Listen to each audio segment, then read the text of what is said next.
time to take your questions in the mailbag. Abby, what do you have to start off the mailbag this week? All right, first one. How big of a hire was Susan Elza in reestablishing the Texas pipeline?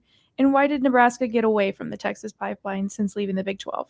I don't know if she's necessarily going to just recruit kids from Texas, but I just think her connections to people in the state, people that might reach out to her and know her, she just gives them a lot more credibility, as does Bob Wager and Garrett McGuire. I mean, I just think that trio just adds a ton of credibility to the entire effort of Nebraska going into Texas. Yeah, and the whole Texas discussion makes more and more sense as you consider what's happening nationally. When you start seeing projections or speculation about 20-team Big Ten, 24-team Big Ten. Oh, the Big Ten might grow to 30. I mean, and add Miami maybe, or Florida State, Clemson. So it's a national discussion, and that's what Matt Rhule has said. It makes a lot of sense from that standpoint. It's no longer this regional, can the Big Ten really attract Texas kids? Well, these conferences are going to be national in scope. You're looking at the Big Ten is going to be from the West Coast. Maybe it's very possible. It's already to New York. Yeah. And then moving south. So that whole Texas discussion makes a lot more sense in the context of what's happening nationally. Do you think the reason why, to the point of why Nebraska, quote unquote, got away from Texas had to do with that move to the Big Ten? Yes. Oh, absolutely. Yeah. I mean, that seems like it's not, you don't, you can overthink that question. Well, and Tim Beck was a big part of it. I don't think people realize how big Tim Beck was to getting the run of Texas. I mean, they signed 24 players in a 3-year period from Texas. During the Pelini era of 08 to 10. Okay. 08, 09, 10. Okay. And you think about that, that's the best Texas recruiting run Nebraska's ever had. Well, Tim Beck was a former high school head coach in Texas. Yeah. And he had those connections that he brought to Kansas with Mark Mangino. When Mark Mangino got really good on that Orange Bowl team, Todd Reesing was a Tim Beck recruit out of Texas. So he brought that infrastructure and knowledge to Bo Pelini's staff, and they recruited the heck out of Texas. They got a lot of kids there, and Beck was a big reason why. Once the Pelini staff left, Beck left, they didn't really have a foothold of any, but they'd go down there. But it wasn't like anybody really had the connections where Beck could just call guys. And that's what they have now with McGuire, Wager, and now Elza. Mm-hmm. Absolutely. And they, when you have a trust, we've talked about this, I think, on previous shows, but when there's a trust factor, it can streamline the process in a major way, where Rhule could call someone he knows in Texas and say, "Hey, you have a kid. What should we do here?" And if it's just could be one conversation, do it. The kids, he's a good student. He's a good kid, and yeah, he can play. Then that you don't have to do as much legwork. Mm-hmm. It's all, to me, it's largely about time management and time efficiency. All right, what do you got next, Abby? Based on how Matt Rhule has done it at his previous colleges, has there been any indication of how the spring game format is going to be? No, God, no. I have no idea. Yeah. I think you got to wait to see what your roster looks like. You got to wait to see what your lines look like. Impacted that. Yeah, you have to look. You really have to see what how your lines stack up. I mean, we talk about maybe they don't have enough depth up front. Well, that directly impacts your spring game. Remember when they had like 3 or 4 available cornerbacks that one year, and they had guys playing both ways? Yeah, like, how can you have a game like when you have that? So that's very much to be determined. But I have little doubt they'll make it as entertaining as possible. They'll find ways to make it worthwhile. Things I don't like at spring games when they thud and they don't tackle. Oh, it's terrible. That's the worst. Two-hand touch. And then the other thing is, I'm not a fan of like unorthodox scoring methods. Like, it's like where the defense can score points with like sacks, and it's terrible. It's depressing. Especially in this market where we cover it like it's a Super Bowl. And then when you get up there and they don't kick off and they're not tackling, and you're still supposed to, hey, Sip, can you kind of assess what just happened? A gamer. Oh, God. Casey Thompson looked with his 2 pass attempts. Yeah, I will assess this. Okay. Yeah, but you have to try. And when you come up here and talk about it. So I hope they do something that's worthwhile. Yeah, and you think about like those gimmicky scoring games. One year it was Patrick O'Brien, and he comes in, and all he had to do was like throw it away, and his team would have won the game. Yeah, Instead, he threw an interception, and To a walk-on, right? I remember Keyshawn Jr. ran like the wrong route, and it was. Sean's just throwing people under the bus And left then and right. that interception led to the O'Brien team losing the game, where if he just would have taken the sack or thrown it away, they would have won the game. I'll never forget Keyshawn Sr. was on the field, like, talking to his son, like coaching him on that. But yeah, there was a big posse. He had a big posse there, Keyshawn. Oh yeah. That's what I remember about that game. It was a pretty impressive Keyshawn Johnson, like, bunch of people there. That was the last time we saw them, really. Yeah, it was incredible, really. Boy, the memories. What a moment. Cali, Nebraska. What do you got next, Abby? What has been your biggest surprise since Matt Rhule took over as head coach? Oh man, I don't know if I'd say his accessibility, and how he's really accessible. We're gonna have another did you tell Rob we're gonna have another shot at him Monday? He's gonna have a press conference with some guys. I don't mind saying that on the air. It's gonna happen. His accessibility, and then the planned accessibility. He's going to be very available during spring ball, one time a week for sure, and sometimes two. I wondered about it. I would say he'll be very accessible as a Nebraska head coach, which is a great thing. Just look how many podcasts he's done. He does a lot of that, and he makes his assistants accessible. I mean, what were we worried about what we always worry about when they name a head coach? I wonder if he's going to cut down assistant coach availability. No, they're accessible. And he's on top of things. Like I ran into him and with my family after a basketball game, and introduced his wife and kids, and was very nice. And 10 minutes later, out of the blue, I didn't even know I had my number. He sends me a text saying he's on top of things. He wants to have his hands on everything. He just said, "Hey, it was great to meet you and your family." Like, he's got a presence about him. Just his presence at sporting events is what jumps out to me. Like, he's going not just to basketball games, but gymnastics, tennis. I don't know if they've been to swimming, but they've been to about everything. And how many Husker football head coaches have been to a Nebraska tennis meet? Have you ever been to a Nebraska tennis meet? I even in my early daily Nebraska days, when we covered the Woody Greeno cross country invite, I never made it to a tennis meet. I don't even go to the basketball game. That's true. Pretty soon you're going to be saying, Sippo, you going to go to the football game this weekend? No, you're right. You know how you can swing this discussion, though. And I mean, if they lose, people are going to say, what are you doing at that damn gymnastics meet? Get to the film room. It's all good right now.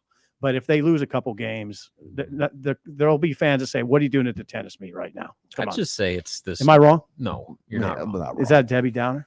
No, that's the reality. Shut off my mic. Grumpy old man, Sipple time. Everything's great when you're undefeated. Yeah. I would just say the overall. That's right, though. Everything is great. Structure of how everything under Matt Rhule operates. I mean, the fact that he reorganized the seating at press conferences. I know there were some comments about that because he didn't want to go side to side. He wanted to look straight at people. Like that thing. I mean, like, he is so meticulous with everything. And like that, I mean, just stuff like that immediately jumps like out. the equipment room. Me and Sean have talked about this. They have an equipment room at Hawks. At the Hawks Center. And I mean, under Frost, I guess the stuff was just strewn about. And then now you notice if you walk in there, everything is organized perfectly. You can just grab it and go. It's little things like that. And I think little things like that tend to add up. Well, and like, I heard a story. I wrote this in Tunnel Talk about a month ago. Like, he wanted to learn more about the ticket office. Yeah. And he went down and spent like 30 or 45 minutes around Holly Adam and her staff to study what they do in the ticket office. That's amazing. I mean, that's fascinating. Yeah. All right, Abby, what do you got? Two more. Of the 4 Nebraska players that could be drafted, if you could pick one to come back next season, regardless of eligibility, who would you pick? Trey. Big play guy. Big play. I mean, he was one of the most dynamic receivers in the Big Ten. He had 76 catches last year. I'll counter for Garrett Nelson just because they don't really have. I mean, they technically have some transfers that could give them that, like MJ Sherman and Chief Borders. You're banking on Blaze Gunnerson and Jamari Butler. But man, Garrett Nelson would really ease a lot of this defense right now. He would. Yeah. Not a wrong answer between those two. Right. But I would go with Trey. I mean, you're talking about a day 2 pick. Yeah. In the NFL draft. I mean, 76 catches, 1,000+ yards. How many TDs did he have, Sean? Was it 8 or 9? Yeah, nine TDs. Yeah, he was big time production. The most yards ever by a Nebraska receiver in a season. Yep. First 1,000-yard receiver ever. He's a game changer. All right. Final question, Miss Abby Barmore. If you could choose the artist that plays after the Nebraska volleyball game in Memorial Stadium, who do you pick? Well, that's a the- good question. The obvious answer would have been, I mean, just out of convenience, would be Jason Derulo. I mean, pop star who just co-purchased an Omaha volleyball team, Mhm. performing at Nebraska Volleyball Day in the biggest promotion of the sport the state's ever seen. Is that who you pick? I mean, out of convenience, like that. I mean, you're talking about, all right, so for a stadium act, like Garth Brooks was scheduled like 9 months in advance, like locked in. And so I got you can't just go get like Taylor Swift or whatever. Like, Well, you can, but if you have your pick, you can. okay, so Foo Fighters. completely hypothetical. Foo Fighters. Completely If you have your hypothetical. pick. Foo Fighters. That's a good one. Thank you, Rod. Rod's here up. That I don't here know. up. Say that. That's a good one. Yeah. I've heard it's going to be a country act. Yeah, Ooh. I was gonna say I think country makes the most sense, and it wouldn't be like Garth Brooks, but No, it's going to be a. Kenny Willie Chesney. Nelson. No, I wouldn't even go that big. Willie Nelson would be incredible. I definitely think there's probably a lot of interest to want to perform, but what will the payday be like? That's the thing. I don't know how much they can pay, and it is such short notice for like big acts. Like Oh, these things are planned so far in advance. Yeah, you got to look to see who's touring at that time. Yeah. But man, I just wonder what that crowd's going to be. And we're going to be in Minneapolis having a steak somewhere watching that game. Now, What do you Sipple think, might be Abby? at some airport Mexican restaurant, but we're going to be, Robin and I will be at Murray's Steakhouse. Wow. Yes. Hello. Abby, what do you think? You're a volleyball expert. I think that they're probably going to do a country act. I think if Jason Derulo makes sense, but if they got him in there would be some fans that would be like, "Who's this Jason guy?" Yeah, you're they right. You're right. they would Abby. not love. That's it how they'd say as it too. much. Hey, So- what about Like how those many basketball people do you think concerts. they'll draw to this event? I think for sure they're going to break the record, but For It's female not sporting gonna- event, Which would be- NCAA, or the women's NCAA record is like a little over 26,000. It was a basketball Final Four, Mhm. so I think that they'll break that for sure. And Oh. then the volleyball one is like almost 19,000 that Nebraska and Wisconsin That'll had. be easy. they'll break that in like a So- week. Yeah, I think for sure, but it's not going to be anything near like 85,000. I think that would be wild. No, But You never know, though. I think Don't 50 would underestimate. be but Nebraska very fans turn impressive. out for events, especially unique events. This is how we mark our place in the world in Nebraska. Things like this. Yeah. People are going to say, no, we matter in this state. We're going to show you. We're going to put Nebraska I on the agree. map. And people here have a lot of pride in that. I And agree. It could be. I mean, 50,000 plus. Would that surprise anybody? No, I wouldn't be surprised at all. Because I think you're going to have large groups of young girls volleyball teams from all over Yeah. that could come into this thing. And people will just want to say they were there. I mean, this is not to go and say, okay, like Abby, I don't think you'll be covering it going, okay, what's that second rotation look like? You know, it's not going to be that type of deal. Does that make sense?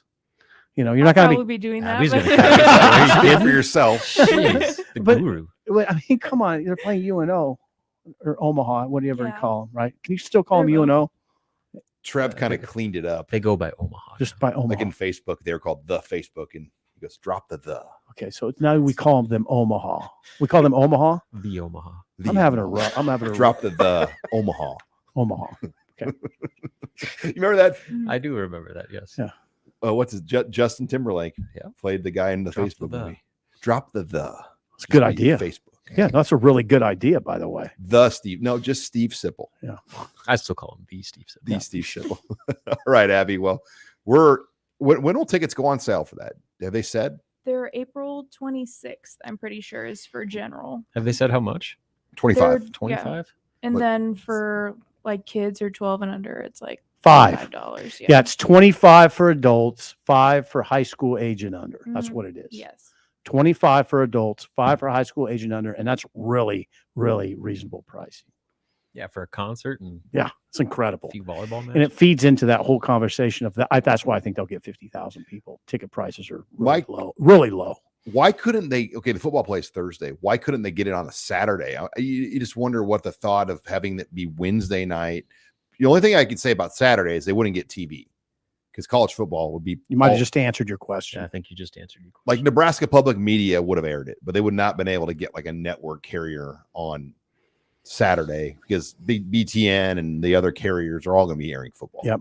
You answer. I think you largely answered. and to not your be question. overshadowed by Also- football. True. Nebraska had already committed to playing at Kansas State on that Sunday.